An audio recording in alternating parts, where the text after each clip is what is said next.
tal? Reciban el cordial saludo del Círculo de Estudios Bizancio.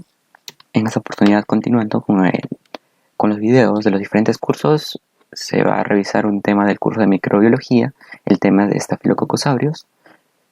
Yo soy Francisco André Vidal Domínguez, alumno de la Universidad Ricardo Palma y docente de los cursos de microbiología, parasitología y anatomía en el Círculo de Estudios Bizancio. Dentro de las generalidades con respecto a estafilococos, vamos a tener que estafilococos es un microorganismo ampliamente distribuido en la naturaleza, en el agua, en el aire, en la tierra, y también a nivel de la mucosa de los diferentes animales y también a nivel de su piel. Va a ser un microorganismo que va a ser microbiota normal de diferentes zonas. De las más importantes va a ser a nivel de la cavidad nasal, a nivel de la cavidad orofaringea, que van a ser los principales reservorios en el humano, y también lo vamos a poder encontrar a nivel de la conjuntiva, a nivel del oído, la cavidad auricular, a nivel del intestino grueso, a nivel de la uretra y a nivel de la piel, que también va a ser otro punto importante de reservorio para estafilococos. Van a ser comensales saprófitos del hombre, es decir, van a ser comensales que van a sobrevivir a partir de desechos orgánicos de nosotros. A eso hace referencia el término saprófito, que son microorganismos capaces de sobrevivir de materia orgánica, que es el desecho de otros seres, en este caso de nosotros. Se van a caracterizar todo el género de estafilococos por su forma de agrupación, que va a ser en forma de racimo de uvas. Van a ser cocos en forma de racimo de uvas. Y otro punto importante es que van a ser productores de la enzima catalasa. La enzima catalasa va a ser uno de los principales marcadores para diferenciarlos de otros cocos importantes como son los estreptococos. Y la enzima catalasa va a tener una importante función en la supervivencia de todo el género estafilococos, ya que la enzima catalasa va a tener la capacidad de degradar, de desdoblar lo que es el peróxido de hidrógeno o agua oxigenada en agua y oxígeno. ¿Y por qué esto es importante? Ya que el peróxido de hidrógeno tiene una capacidad muy alta de erradicar microorganismos, bacterias.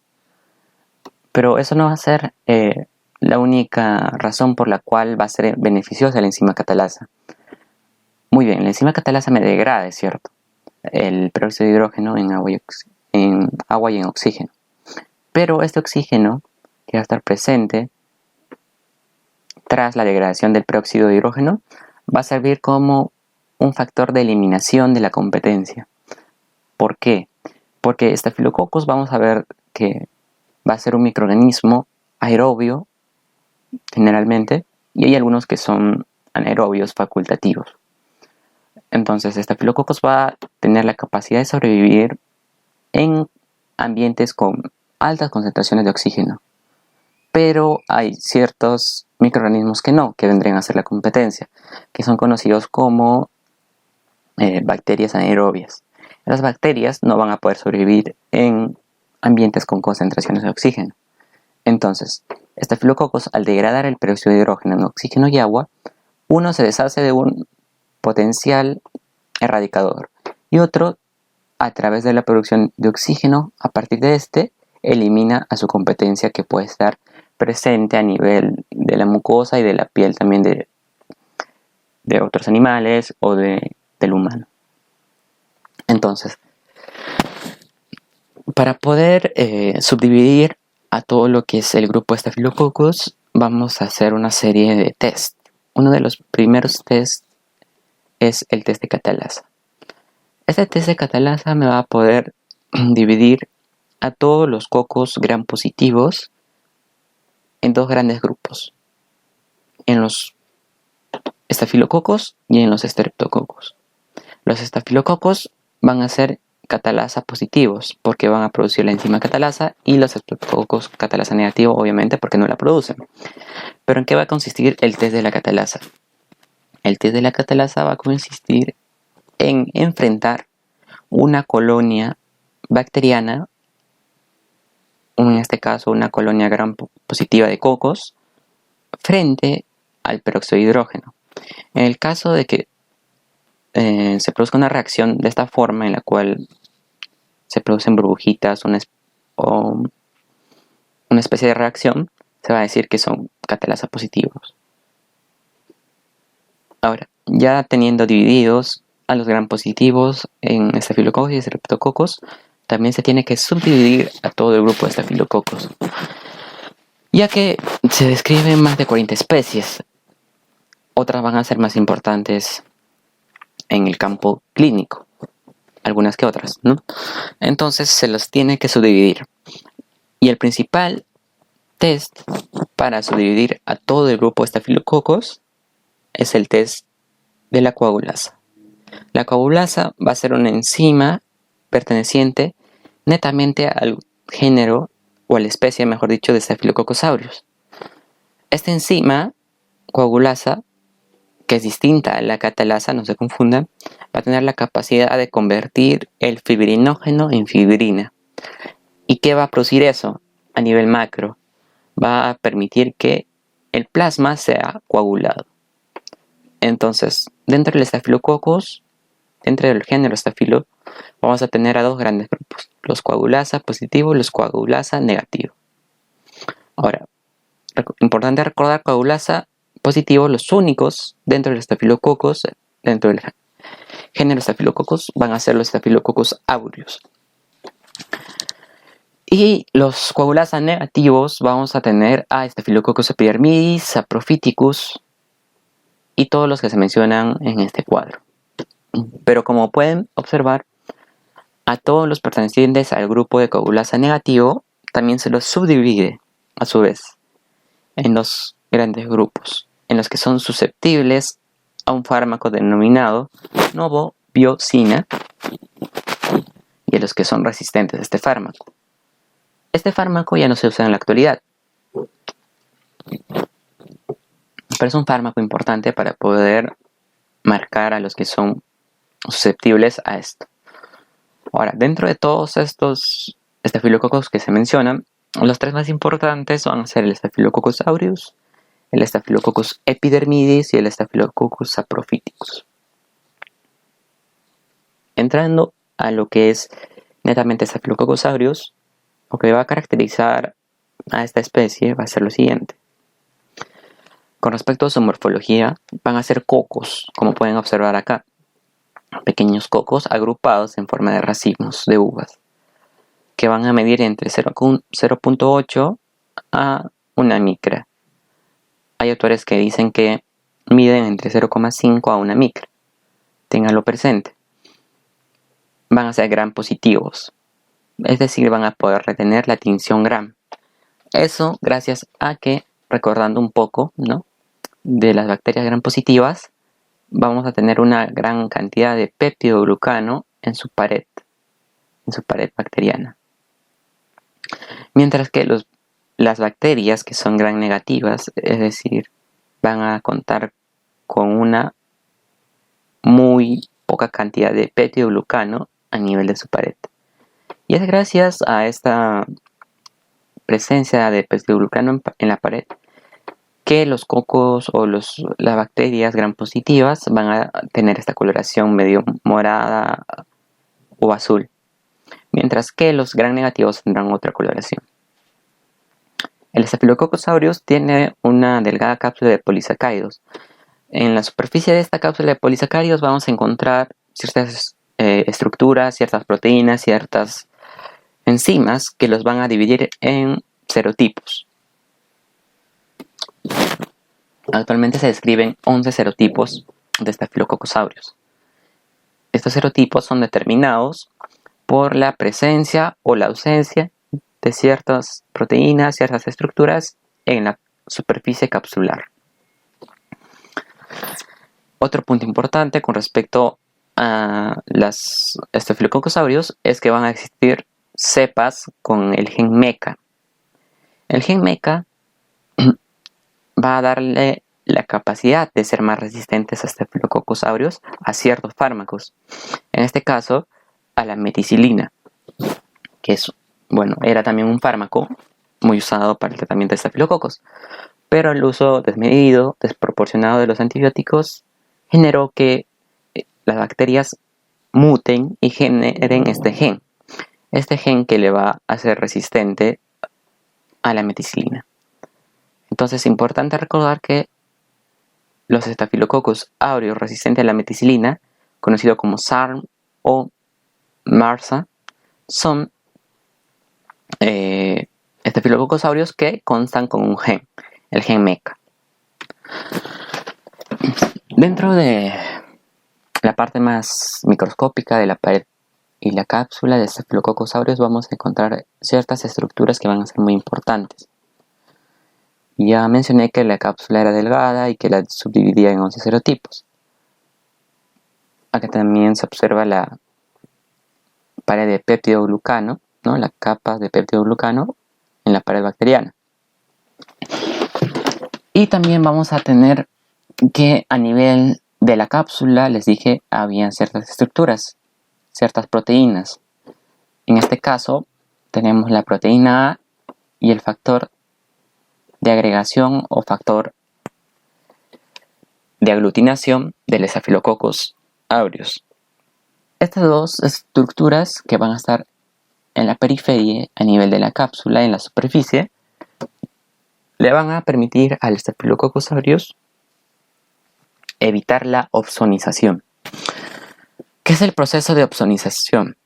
La opsonización es el proceso por el cual ciertos anticuerpos marcan, digamos, a células extrañas para que éstas sean fácilmente fagocitadas por macrófagos o demás células fagocíticas. Facilitan su fagocitosis. Usualmente la opsonización está mediada por las inmunoglobulinas. Y eso facilita otra vez, como mencioné hace un rato, a la fagocitosis. Pero, ¿qué hace especial a la proteína A y al factor aglutinante? Es que estas se van a unir a una inmunoglobulina, a la inmunoglobulina G, que es uno de los principales opsonizantes. La van a inhibir la inmunoglobulina G. Y entonces, Staphylococcus aureus va a tener menos probabilidad de ser fagocitado por cualquier macrófago o cualquier célula de nuestro sistema inmune. Entonces, así de esta forma está evitando y superviviendo dentro de nosotros. Otra estructura importante dentro de lo que va a ser la pared celular de Staphylococcus aureus es la PBP, que es la proteína ligando de penicilina o proteína ligadora de penicilina. Porque va a ser este lugar en el cual van a actuar los fármacos betalactámicos. Los fármacos van a destruir estos puntos, ¿no? Los PBPs, y van a desanclar lo que va a ser la pared bacteriana y permitiendo su fácil erradicación. Haciendo mención en lo que es los SARM o los Staphylococcus aureus resistentes a la meticilina, tenemos que mencionar lo siguiente. Acá tenemos, por ejemplo, un antibiótico betalactámico que usualmente, como hace un momento les dije, tenía acción sobre los PBP, que son las proteínas ligadoras de penicilina.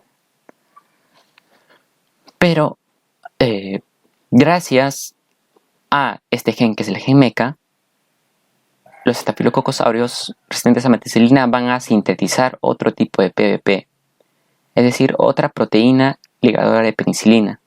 En este caso va a ser la PBP2A.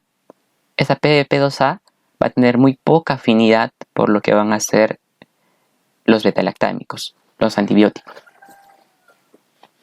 Entonces así evita que estos fármacos se unan ahí y destruyan esas proteínas.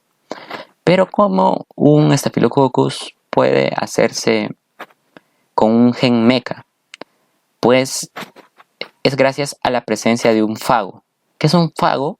Es un virus que va a ingresar dentro de una bacteria y le va a dar la propiedad de sintetizar nuevas estructuras, nuevos genes, nuevos factores de virulencia. En este caso, las cepas que tienen el gen MECA la obtienen gracias a la presencia de un virus que está dentro de ellas y modifica su ADN. Con respecto a la fisiología del Staphylococcus aureus, como hace un momento mencioné, el Staphylococcus aureus se caracteriza por ser aerobio. Puede sobrevivir en ambientes con altas concentraciones de oxígeno, pero también es anaerobio facultativo, es decir, tiene la capacidad de sobrevivir en ambientes con muy poca presencia de oxígeno. Puede sobrevivir en ambientes con concentraciones de hasta 5% de oxígeno en adelante. Otro punto importante de la fisiología de los estafilococos es que van a tener una resistencia muy variable. Van a ser muy resistentes a lo que van a hacer ambientes con altas concentraciones de cloruro de sodio, ambientes hipertónicos de altas temperaturas o también de altas concentraciones de ácidos. Otra característica importante de los Staphylococcus aureus es que van a ser beta hemolíticos, es decir, que cuando se les hace un cultivo en el agar sangre, que vamos a ver después, estos van a hacer una hemólisis completa alrededor de sus colonias. Va a tener una gran cantidad de toxinas y enzimas que le van a permitir sobrevivir dentro de nosotros y a su vez hacernos daño. Van a poseer numerosos plásmidos, es decir, genes bacteriales que van a ser transmitidos de un Staphylococcus aureus a otro Staphylococcus, dándole la posibilidad de sintetizar nuevos factores de virulencia. Van a formar colonias amarillas doradas. ¿Ya? Esto se debe a que el Staphylococcus aureus va a tener la capacidad también de metabolizar en el agar saburó el azúcar manitol. El azúcar manitol la van a transformar y van a formar unas colonias medio amarillas doradas, y por eso su nombre, Staphylococcus aureus, ¿no? Ahora, ya entrando a la parte, digamos, un poco más pesada sobre Staphylococcus aureus, cabe mencionar cada una de sus enzimas, que son importantes a recordarlas, que son las siguientes, ¿no? La catalasa, como en un inicio se mencionó, va a tener la capacidad de desdoblar lo que es el peróxido de hidrógeno en oxígeno y agua.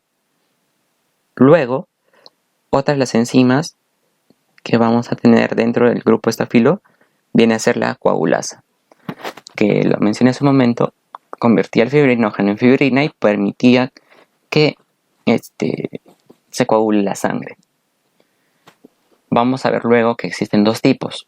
Una coagulasa que va a estar ligada a nivel capsular y otra que puede ser excretada, que van a tener una función, digamos, mínimamente distinta para la supervivencia de Staphylococcus aureus en diferentes zonas. Otra de sus enzimas es la fibrinolicina, que va a contribuir a la disolución de coágulos de fibrina y permitiendo una diseminación hematógena de lo que es el Staphylococcus aureus. También tenemos otra enzima que es la hialuronidasa, que va a hidrolizar el ácido hialurónico presente en el tejido conectivo, facilitando otra vez la diseminación de Staphylococcus aureus a los diferentes órganos. Otra de las estructuras que van a poder ser dañadas por enzimas de Staphylococcus aureus es el ADN. ¿Cómo va a hacer daño Staphylococcus aureus al ADN? A través de las nucleasas que disuelven el ADN presente en los diferentes tejidos. Vamos a tener las lipasas. Las lipasas que van a ser enzimas capaces de hidrolizar los lípidos. Y eso va a permitir que el Staphylococcus aureus colonice nuevas áreas de la piel. Luego tenemos las beta-lactamasas. ¿Qué van a hacer las beta-lactamasas? Van a ser enzimas capaces de degradar el anillo pirrólico presente, beta-lactámico presente en esos antibióticos.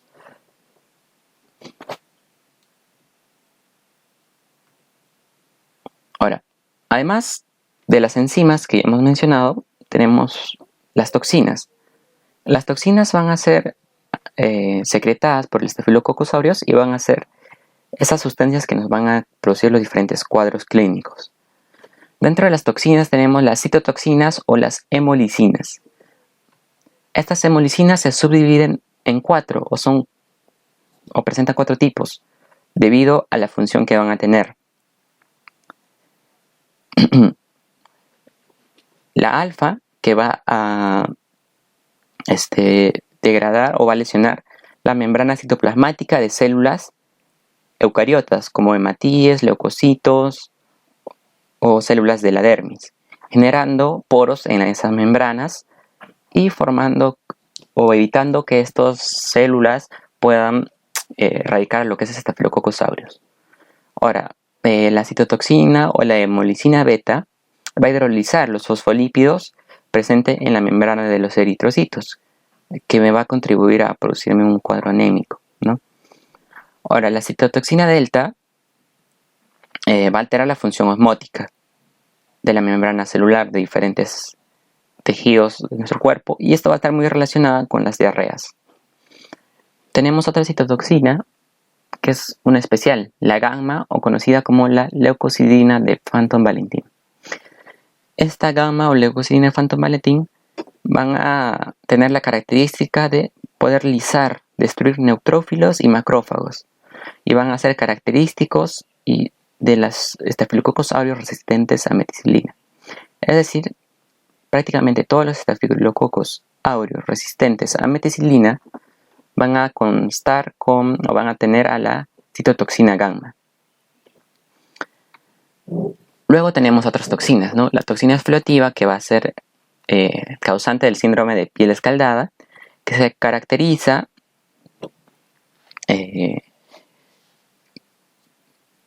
por ser un cuadro clínico en el cual se van a formar ampollas de gran tamaño, y que en muchos casos la piel dañada va a tender a, digamos, desprenderse con el mínimo contacto de esta.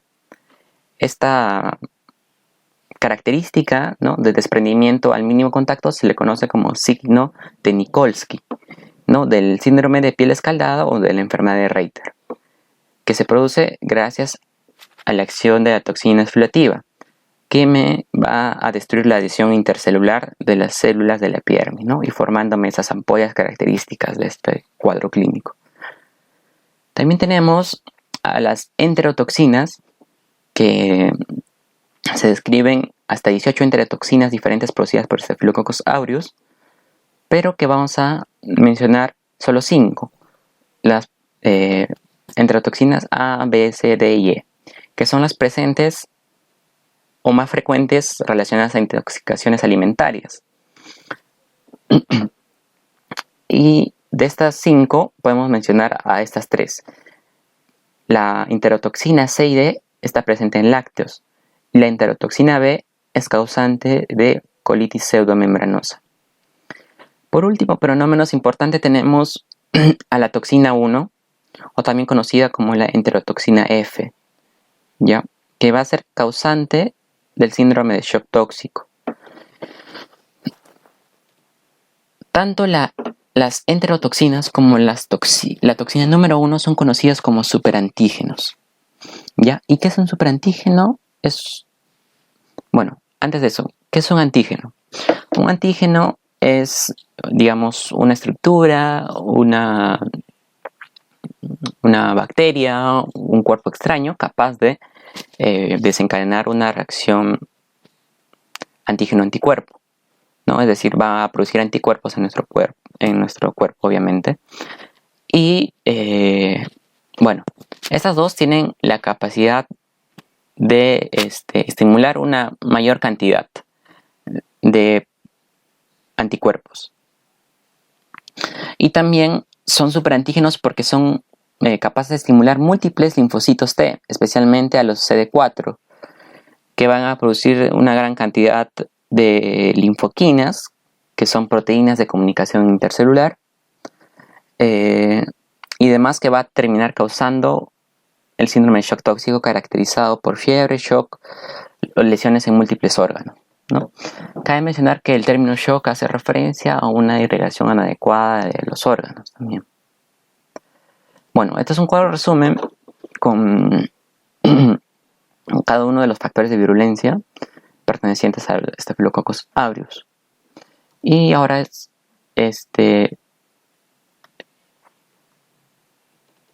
bueno, antes de hablar de la patogenia en sí, vamos a hablar de lo que es la colonización. Bueno, el Staphylococcus aureus va a estar presente en dos tipos de portadores. En los portadores sanos, que van entre un 20 a 40%, van a ser personas que van a tener a Staphylococcus aureus en las diferentes zonas que pueden estar presentes, llámese cavidad nasal, orofaringia, a nivel de la piel, pero que no van a sufrir ningún cuadro clínico. Pero son solo 20 a 40% de las personas sanas quienes tienen a Staphylococcus aureus en esa zona. Y también se habla de otros portadores que son los permanentes. Los permanentes van a ser aquellos pacientes que usualmente son sometidos a diálisis, llámese hemodiálisis o diálisis peritoneal, pacientes que tienen diabetes, artritis reumatoide, los neutropénicos severos y los que son drogadictos por vía endovenosa. Entonces van a ser estos pacientes, ¿no?, con estas características específicas que van a tener permanentemente Staphylococcus aureus en su cavidad nasal, en su cavidad orofaringia y a nivel de la piel. Cabe mencionar también que la patogenia del Staphylococcus aureus se puede dar de dos formas. De forma directa, que va a ser por invasión de los tejidos, destrucción de estos y diseminación por la sangre, ¿no? Ahí a los cuadros clínicos resultado de esto se les va a llamar infecciones piógenas o supurativas. Ahora, la patogenia puede ser de modo indirecto, a través de las toxinas, y se le va a denominar infecciones no supurativas. Ahora, la patogenia indirecta es característico de las enterotoxinas. En este caso, quien va a hacer daño en la forma indirecta no va a ser el Staphylococcus aureus de por sí, van a ser las toxinas preformadas en el Staphylococcus aureus. ¿Y por qué hago mención de las intoxicaciones por enterotoxinas? Hace un momento mencioné que las enterotoxinas son causantes de intoxicaciones alimentarias. Entonces, muchas veces resulta el caso de que Staphylococcus aureus va a estar presente en cualquier superficie de algún alimento, y este alimento va a ser cocinado. Y Staphylococcus aureus muchas veces es erradicado de ese alimento. Pero quien no se erradica son sus toxinas, ya que sus toxinas son termoestables. Son toxinas capaces de sobrevivir a temperaturas o soportar, mejor dicho, temperaturas muy altas. Entonces, estas toxinas van a estar presentes en esa comida y van a ser los causantes de las diarreas, náuseas y vómitos característicos de una intoxicación alimentaria. Si bien es cierto, estas toxinas son formadas por Staphylococcus aureus, no es el mismo Staphylococcus aureus quien está haciendo daño. Entonces, es por eso que se habla de una patogenia indirecta y se habla de las infecciones no supurativas. Entonces, esta parte es un resumen de todo lo que hemos visto antes con respecto a la supervivencia de Staphylococcus aureus, a la producción de enzimas, a la producción de toxinas.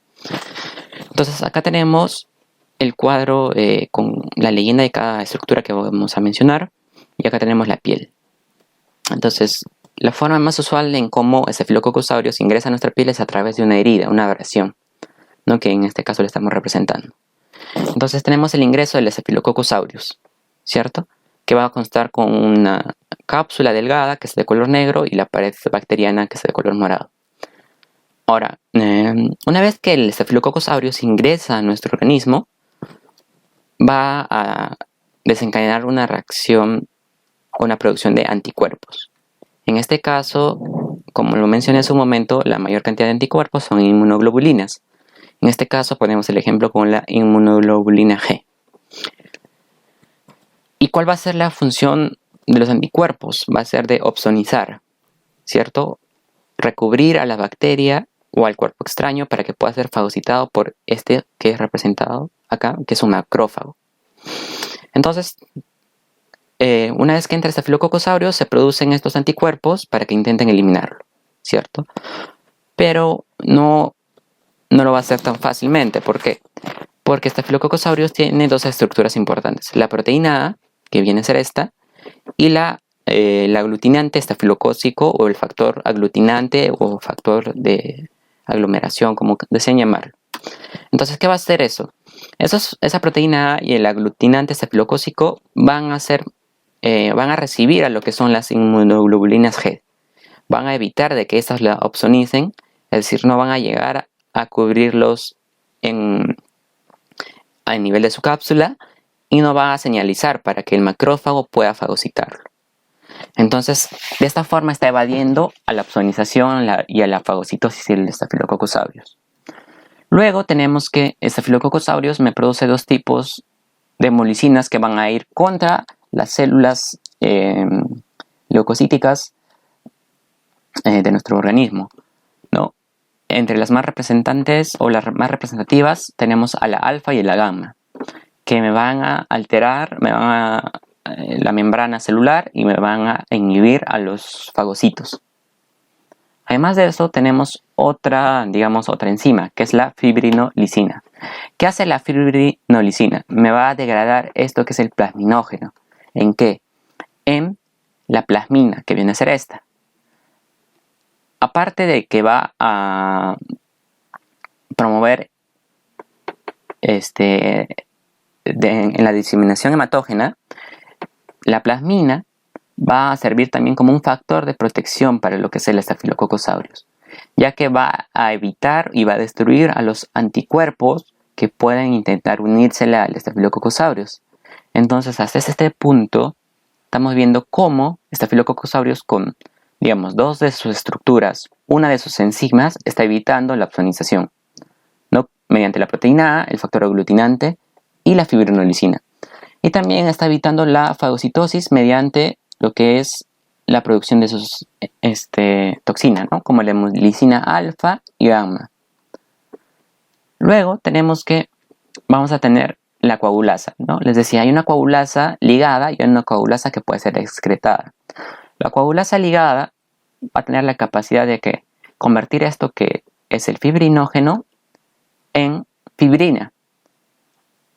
Y esa fibrina que está adherida a la coagulasa va a permitir la unión con otros estafilococos.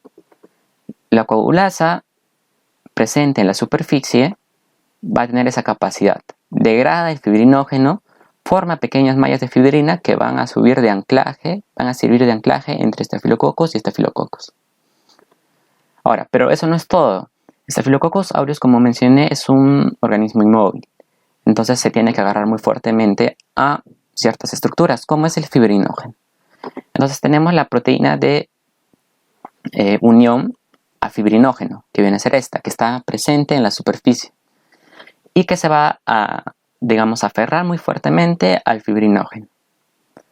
Además, hablamos de una coagulasa que es de qué tipo excretada, que viene a ser esta, que va a tener la misma función que la coagulasa de superficie, pero en este caso no va a servir para adherirse entre estafilococos y estafilococos, sino que esta coagulasa excretada me va a degradar el fibrinógeno que está alrededor del estafilococos. Y gracias a esta degradación, el estafilococos puede formarme una especie de capa, ¿no? Una especie de capa de fibrina que va a formar un absceso. Y este absceso va a restringir que otros fagocitos como macrófagos o otras células de la inmunidad intenten fagocitar a los estafilococos. Y también va a evitar de que otros anticuerpos nuevos lleguen a la superficie del estafilococos, propiciando la opsonización y la siguiente fagocitosis. Y es así como mediante todas las estructuras, enzimas y toxinas, estafilococos puede sobrevivir dentro de nosotros.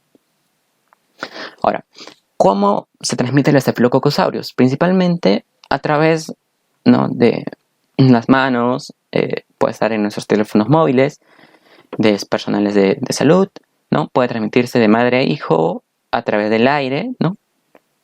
Y a través, si nos tocamos la nariz mucho, que es un lugar muy frecuente donde está colonizado por Staphylococcus aureus, y luego nos tocamos otra estructura de nuestro cuerpo, podemos propagar la infección. A su vez, las infecciones por Staphylococcus aureus pueden ser de dos tipos, ¿no? Las infecciones nosocomiales, que se van a caracterizar por ser infecciones asociadas muchas veces a estructuras plásticas o estructuras de procesos quirúrgicos, como los catéteres o como, bueno, ciertos bisturís o otras estructuras que tal vez no están muy bien esterilizadas. Y también pueden darse unas infecciones adquiridas en la comunidad, como pueden ser los furúnculos, ¿no? Los pies diabéticos, las neumonías, que también vamos a ver a continuación. Entonces, dentro de todo el cuadro clínico que puede producirme Staphylococcus aureus, los más representativos van a ser los siguientes, ¿no? Primero, vamos a ver cómo podemos nosotros contagiarnos Staphylococcus. Usualmente son, digamos, microbiota natural que puede vivir en nuestra cavidad nasal, que puede ser transmitida a través de colonización intravenosa, de catéteres, y puede llegar a nuestra sangre. Una vez que llega a nuestra sangre, esta puede producirnos una gran variedad de patologías. Una de ellas, y la que vamos a presentar acá, es una infección a nivel de las vértebras, una artritis séptica puede ser, o una osteomielitis. En este caso, en este gráfico estamos observando cómo se está dando una infección a nivel de una vértebra lumbar, ¿ya? Cabe resaltar que en los pacientes adultos, los lugares más afectados, los huesos más afectados son los lumbares o las vértebras que estamos viendo acá. Mientras que en los niños, las estructuras más afectadas óseas, ¿no?, van a ser los huesos largos, como puede ser fémur, la tibia, el húmero, entre otros. Otra de las patologías que puede causar Staphylococcus aureus van a ser las neumonías. Y la neumonía en Staphylococcus aureus puede ser de dos formas. Las neumonías nosocomiales, o sea, adquiridas dentro del hospital, y las neumonías adquiridas en la comunidad.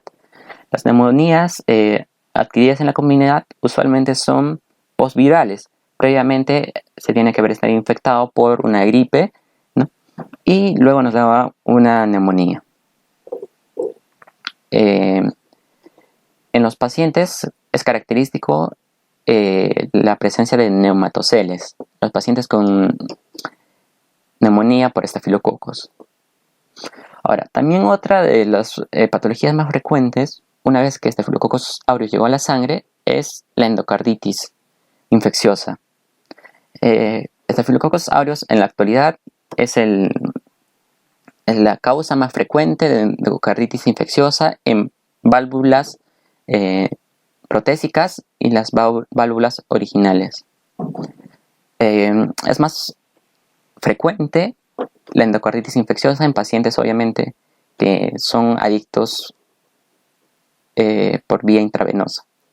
Otra de las lesiones que puede causarme, bueno, ya vimos la osteomielitis vertebral, la artritis séptica, pueden formarme abscesos en diferentes órganos. Y por último, pero no menos importante, puede producirme intoxicaciones alimentarias, ¿no? Como hace un momento lo mencioné, las intoxicaciones alimentarias son producidas por las toxinas termoestables que han sido preformadas en el Staphylococcus aureus. Lo característico de estas intoxicaciones alimentarias es que se va a poner de manifiesto los síntomas entre 1 a 6 horas después de la ingesta de la comida. Estos síntomas van a ser usualmente náuseas, vómitos y diarreas. Otro punto poco importante son las meningitis que pueden producir el Staphylococcus, ya que son una de las causas más frecuentes de lo que es meningitis, ¿ya?, y otras infecciones a nivel del sistema nervioso central.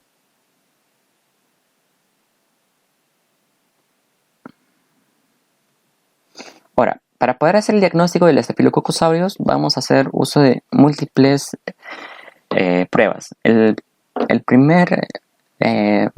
primera forma de diagnóstico es el microscópico, ¿no?, en la cual vamos a utilizar lo que es la coloración Gram, y en la cual debemos visualizar cocos agrupados en forma de racimos de uvas, ¿no?, con esta coloración medio azul o morada. Otro medio en el cual podemos encontrar, digamos, a lo que es Staphylococcus aureus es mediante el cultivo en medios hipertónicos, en el medio de manitol salado, como es este, en el cual cuando se cultiva el Staphylococcus aureus va a metabolizar el azúcar manitol, ¿ya? Y me va a formar estas colonias amarillentas doradas.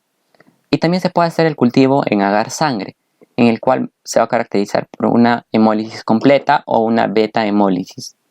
En este caso vemos una alfa hemólisis y una gamma. La hemólisis beta es característica del Staphylococcus aureus, ¿ya? Pero no es el único que la posee. Vamos a ver en otro video con respecto al Streptococcus que esos también lo van a tener. Otras pruebas en la cual podemos determinar si es Staphylococcus aureus o no es mediante la prueba de su patogenicidad, mediante la prueba de la coagulasa que habíamos mencionado hace un momento.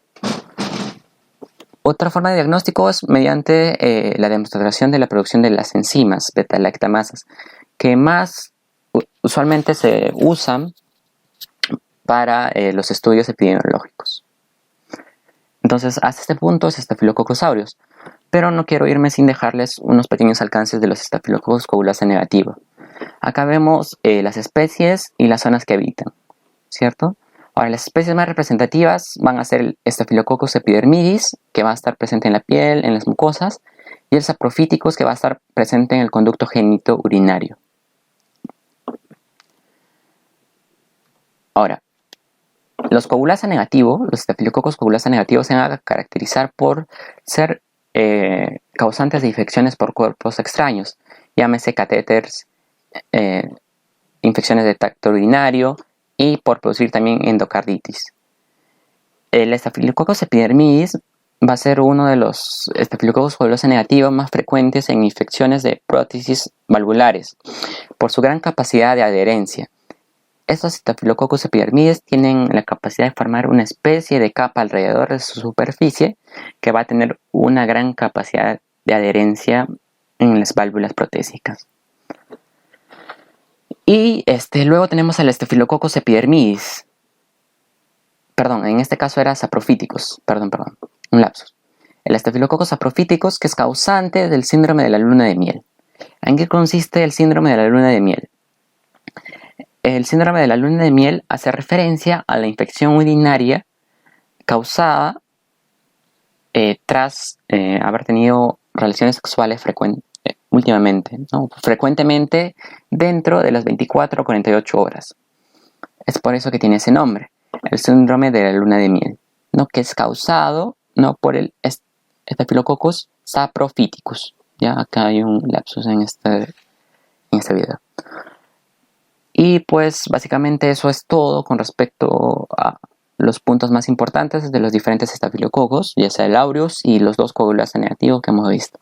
La bibliografía consultada para hacer este video. No se olviden que yo soy Francisco André Vidal Domínguez, docente de los diferentes cursos. No te olvides de seguirnos en nuestro Facebook, en nuestro canal de YouTube, en nuestra cuenta de Instagram. Y si deseas mayor información con respecto a nuestros cursos, puedes comunicarte en los siguientes números. No estés, mejor dicho, estate atento, tú que estás viendo este video, a nuestras publicaciones de Instagram y de nuestras diferentes cuentas, que van a haber muchas más sorpresas para nuestras personas para nuestro público en general. Y no te olvides de votar para el siguiente video de microbiología y los diferentes videos en nuestra cuenta de Instagram. Y eso ha sido todo. Gracias por ver este video.